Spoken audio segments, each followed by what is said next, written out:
बिस्मिल्लाहिर्रहमानिर्रहीम। अस्सलाम वालेकुम नाज़रीन। जैसे कि आपके इल्म में है कि तहरीक अदम एतमाद कौमी असम्बली में जमा हो चुकी है और हुकूमत की तरफ से स्पीकर की तरफ से जो मालूमात अभी तक सामने आई हैं उनके मुताबिक 28 मार्च को तहरीक अदम एतमाद पर वोटिंग होगी। वोटिंग की तारीख के साथ साथ दो तीन चीज़ें जो सामने आई हैं वो मैं डिस्कस करना चाहता हूँ। इसमें वज़ीर-ए-आज़म पाकिस्तान इमरान ख़ान न्याज़ी साहब का जो फैशिज़म है या जो उनकी तबीयत में डिक्टेटरशिप की एक ख़ासियत पाई जाती है उनके क्रिकेट के दौर से, वो खुल के सामने आ गई है। वो जमहूरी ज़हन नहीं रखते और जमहूरी जो तरीक़ाकार है, जो आइनी तरीक़ाकार है, कानूनी तरीक़ाकार है, उससे वो उसकी बजाय वो एक डिक्टेटरशिप का और फैशिज़म का रास्ता अपनाना चाहते हैं। और उन्होंने ये ऐलान किया है कि जिस दिन वोटिंग होगी या वोटिंग से एक दिन पहले 1 मिलियन मीन के 10 लाख पीटीआई के वर्कर आएंगे और जो लोग वोट देने के लिए जाएंगे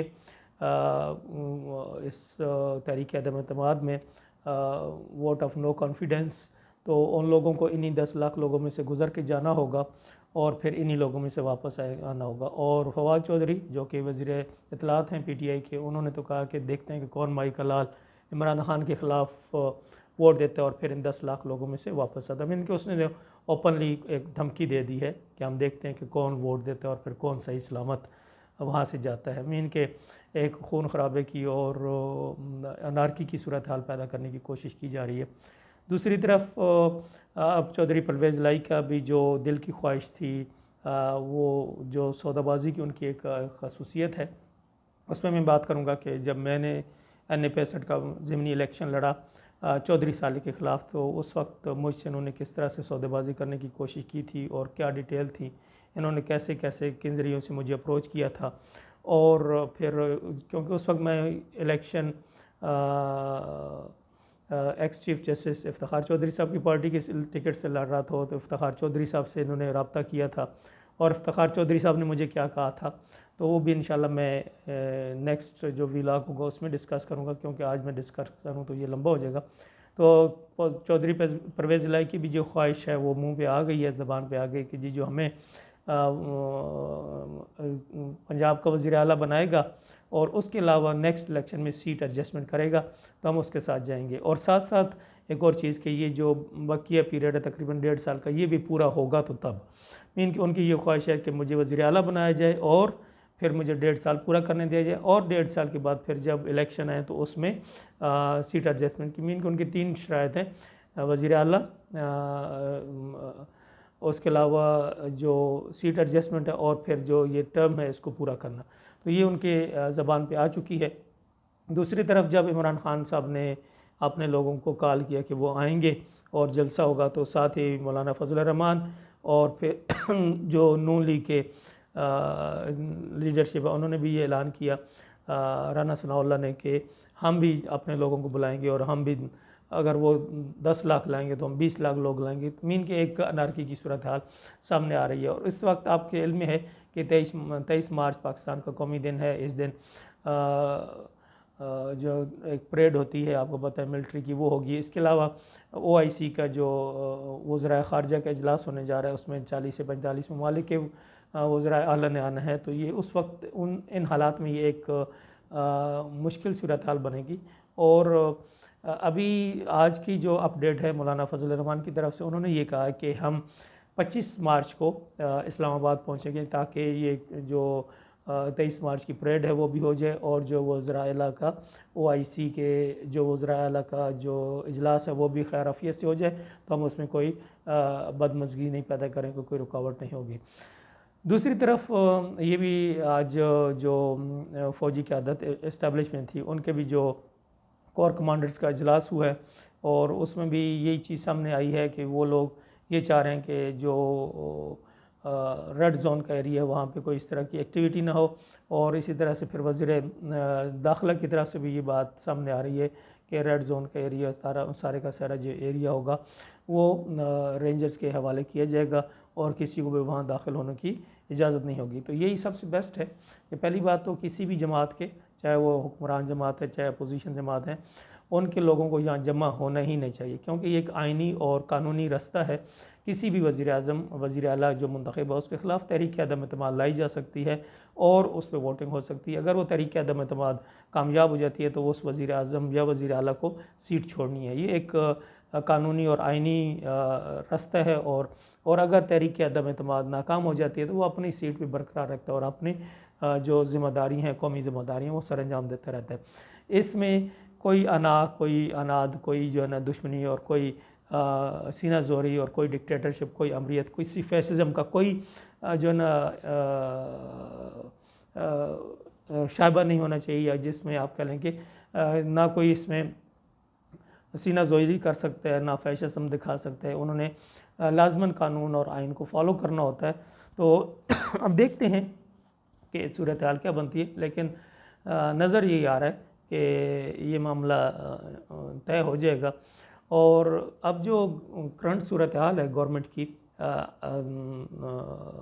असम्बली के अंदर अदद के हिसाब से कितने मेंबरान उनके साथ हैं, तो जो चीज़ें सामने आ रही हैं उनके मुताबिक इस वक्त हुकूमत शदीद मुश्किलात में है और ये नज़र आ रहा है कि उनके पास नंबर शायद पूरे ना हो सकें।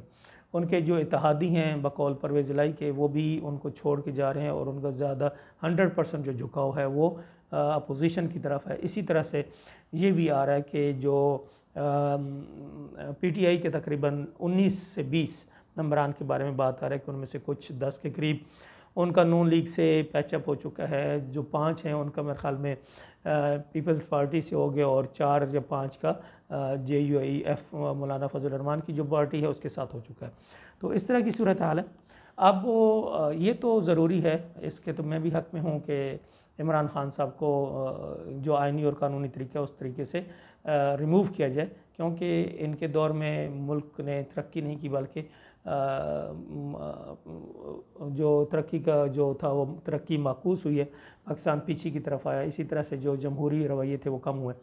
लेकिन क्या इस तहरीक अदम एतमाद की कामयाबी के बाद आवाम को इन्हीं 100-150 ख़ानदानों को फिर अपने सिरों पे मुसल्लत कर लेना चाहिए? ये वो सवाल है जिस पे अब नौजवानों को सोचना है कि ठीक है, इमरान ख़ान अपनी नाअहली की वजह से और जिस तरह से वो लाया गया था वो हमारे इल्म है कि उसको हटाना ज़रूरी है, लेकिन उसको हटाने के बाद क्या हमारी चॉइस फिर जरदारी, नवाज शरीफ या मौलाना फजल रहमान है? तो कतई नहीं। हमें इस जो सियासी मौरूसी पार्टी हैं और जो सियासी मौरूसी सियासत है, इससे जान छुड़ानी है। ऑफ कोर्स अपनी नाअहली की वजह से और अपनी कम इल्मी और कम अक्ली की वजह से इमरान ख़ान ने इन अपोजिशन जमातों को, जो मौरूसी सियासी जमातें हैं, इनको मजबूत किया है और इनको दोबारा खुल के खेलने का मौका मिला है। हमारी ये ख्वाहिश थी नौजवानों की कि इमरान ख़ान आया है तो ये एक अच्छी तरह परफॉर्म करे और ताकि ये मौरूसी सियासत का जो जिन है वो कूजे में बंद हो जाए और ये बुत टूट जाए। लेकिन प्रॉब्लम ये हो कि इमरान ख़ान ने भी जब ये पॉपुलर हुआ लाहौर के जलसे के बाद, तो तमाम जो सरमायादार थे और जागीरदार थे और जिन्हें आप कहते हैं कि विनिंग हॉर्सेस, इलेक्टेबल्स, उनको अपनी पार्टी में लिया। और इमरान ख़ान का मैंने जैसे पहले कहा कि एक बड़ा फेमस कॉल है कि गरीबों को तो इलेक्शन लड़ना ही नहीं चाहिए, क्योंकि जो गरीब होगा वो तो आके पैसा बनाएगा। हालांकि मैं पहले भी बात कर चुका हूँ कि गरीब ज़्यादा गैरतमंद होता है और गरीब को और लोअर मिडिल क्लास के बंदे को ख़रीदना ज़्यादा मुश्किल होता है एज़ कम्पेयर टू अमीर और करोड़पति और अमीर जो होते हैं उनके मफादात इतने फ्रिजाइल होते हैं कि वो चंद लम्हों में बिक जाते हैं। लेकिन जो middle class, lower middle class और या गरीब तबके के लोग होते हैं वो नहीं बिकते। उन्हें ख़रीदना, उनके असूल पे मिट जाते हैं, मर मिट जाते हैं, लेकिन बिकते नहीं हैं। बहरहाल अब नौजवानों के पास ये रास्ता है कि नेक्स्ट इलेक्शन में कि ठीक है, आइनी और कानूनी तरीके से इमरान ख़ान से निजात हासिल की जाए और फिर आइनी और कानूनी तरीके में जो इलेक्शन होंगे उस इलेक्शन में नौजवान ये कोशिश करें कि इन मौरूसी सियासी जमातों से भी आइनी और कानूनी तरीके से हमारी जान छुड़ जाए। नौजवान आगे आएँ और इलेक्शन में कंटेस्ट करें, आज़ाद हैसियत में आएँ, या बहुत सारी नई ऐसी सियासी पार्टी हैं जिनमें बहुत सारी अभी कैपेसिटी मौजूद है नौजवानों के लिए। नई नई सियासी पार्टियाँ रजिस्टर भी हो रही हैं, इसी तरह से जमात इस्लामी है। लेकिन जमात इस्लामी का प्रॉब्लम यह है कि वो एक ख़ास माइंड सेट के लोगों को अपने साथ रखने की कोशिश करते हैं, और वो पूरा एक मौलाना मुदीदी साहब की जो एक फ़िक्र है उसके तहत वो पार्टी के टिकट देते हैं। तो आई डोंट थिंक कि वो किसी को इतनी आसानी से किसी नौजवान को टिकट दे देंगे। लेकिन बहरहाल अगर वो भी दे दें, उनसे मिल जाए टिकट तो लोअर मिडिल क्लास के काबिल लोगों को, तो वो भी एक अच्छी चॉइस हो सकती है। लेकिन अगर वो टिकट नहीं देते और वो अपनी जो एक मखसूस फ़िक्र है उसके लोगों को ही लेके चलना चाहते हैं, तो फिर नौजवानों को या तो आज़ाद हैसियत में आगे हैं, या फिर ऐसी नई सियासी जमातें पार्टियाँ हैं जो मुख्तलिफ रजिस्टर हो रही हैं और हो चुकी हैं, तो उनमें आएँ और इलेक्शन लड़ें, ताकि अब आपने दूसरों को कंपेन नहीं करनी बल्कि अपने तबके के लोगों के साथ चलें, अपने तबके के middle class lower middle class को आगे ले आके आएँ, और इस तरीके से पाकिस्तान में तब्दीली हमने लानी है। ये ज़हन में रखिए, मैं हमेशा कहता हूँ super elite class, super ruling elite class ये तब्दीली नहीं लाएगी।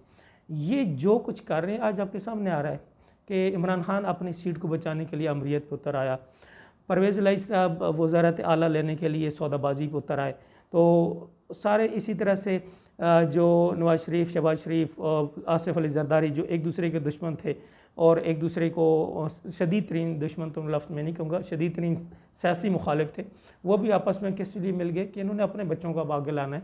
वो ये चाह रहे हैं कि हमारे बाद हमारे बच्चे ही मुल्क में हुक्मरान हो। तो ये सारी गेम इनकी अपनी है, ये ज़हन में रखिए कि अगर आप ये समझ रहे हैं ना कि ये हमारे लिए कर रहे हैं, ये इमरान खान को, हम सिर्फ ये चाह रहे हैं कि इमरान खान की वजह से मुल्क में महंगाई बेरोज़गारी आई, बहुत सी बदहज़मी हुई, तो ठीक है ऐसे हटना चाहिए। लेकिन इसके हटने के बाद क्या ये हमारी चॉइस है? तो बिल्कुल नहीं है। आप ख़ुद आगे हैं और इनके बच्चों की हमने ग़ुलामी नहीं करनी, इनके बच्चों के पीछे नहीं चलना, हमने वोट इनको नहीं देना। इनका आइनी कानूनी हक़ है कि ये वोट ऑफ नो कॉन्फिडेंस लेके आए, क्योंकि इनके पास सीटें हैं। लेकिन वोट ऑफ नो कॉन्फिडेंस के बाद जब नया इलेक्शन आएगा तो फिर हमारे पास राइट है, आवाम के पास राइट है कि वो किसको वोट दे। तो मेरा आपको ये पैगाम है कि हमने इनको वोट नहीं देना। हम अपने तबके के नौजवान लोगों को, पढ़े लिखे लोगों को, काबिल लोगों को, ईमानदार लोगों को, दयानतदार लोगों को, जो इस मुल्क के लिए मुखलिस हों और जो इस मुल्क के लिए काम कर सकें, उन्हें आगे लेके आएँ। तो ये हमारे पास तब्दीली का रास्ता है। तो कोशिश करें कि ये जो वोट ऑफ नो कॉन्फिडेंस से एक रास्ता निकल रहा है, ये असल में एक तब्दीली का रास्ता हो, जिसमें हम इस सुपर एलीट क्लास से आहिस्ता आहिस्ता रफ्ता रफ्ता जान छुड़ा लें। अपनी सियासी पार्टियों के अंदर, जिनके अंदर आप हैं, उनके अंदर आप बगावत कीजिए, उनके अंदर आप बोलिए कि हमें नहीं, जो सियासी ख़ानदान है जिनको आप टिकट देते हैं उनको टिकट नहीं दें, हमें टिकट दें, हम क्यों नहीं लड़ सकते। जैसे अब तलगाम की बात है कि हमारे मलिक कबीर साहब एक मिडिल क्लास के थे, नून लीग का उनको टिकट मिला तो सरदार उनके खिलाफ खड़े हो गए कि टिकट क्यों दिया, तो नून लीग ने इनसे टिकट वापस ले लिया था। तो ये भी एक कहानी है, बहरहाल उस तरफ अभी नहीं जाता। तो नौजवानों के पास रास्ता ये है कि वो ख़ुद आगे आएँ, ख़ुद कंटेस्ट करें, ख़ुद नहीं कंटेस्ट करते अपने दोस्तों को आगे लेके आएँ और उनको आगे प्रमोट करें।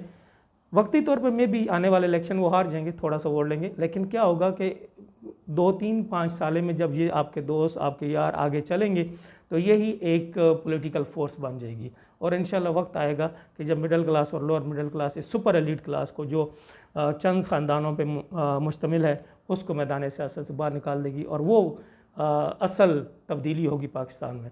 तो इस रास्ते पे चली और यही तब्दीली का रास्ता है। इजाज़त दीजिए, अस्सलाम वालेकुम।